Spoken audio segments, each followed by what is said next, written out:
Očividci in preživeli smrtonosnega napada v preddverju hotela Intercontinental v afganistanski prestolnici, ki se je zgodil v soboto, danes delijo grozljive zgodbe o samem napadu in njihovih pobegih. V preddverju hotela so namreč napadalce po napadu in poskusu zavzetja napadle afganistanske specialne sile. V napadu pa je bilo več kot 30 ljudi ubitih, nekaj pa ranjenih. Hotelski gostje so bežali iz hotela tudi tako, da so skakali skozi okna v višjih nadstropjih. 3 mrtvi in najmanj 18 poškodovanih je bilo po eksploziji doma narejene bombe na trgu sveže hrane v provinci Jala na jugu Tajske.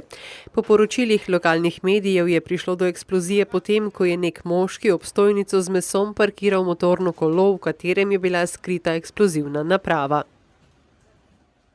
Zaradi goste megle, ki se je spustila nad pokrajini Šandong in Anhui na vzhodu Kitajske ter provinci Hubei in Henan v osrednji Kitajski, so morali za promet zapreti tamkajšnje avtoceste. Kontrola prometa je bila zaradi varnosti uvedena na 22 avtocestah. Razglasili pa so tudi najvišji oranžni alarm za prebivalce. Vulkan Majon na Filipinih je po nekaj dnevih aktivnosti izbruhnil lavo. Prva opozorila je Filipinski inštitut za vulkanologijo in seizmologijo razglasil že prejšnji teden, ko se je vulkan prebudil. Postopno so večali stopnjo nevarnosti in opozorili, da je izbruh neizbežen.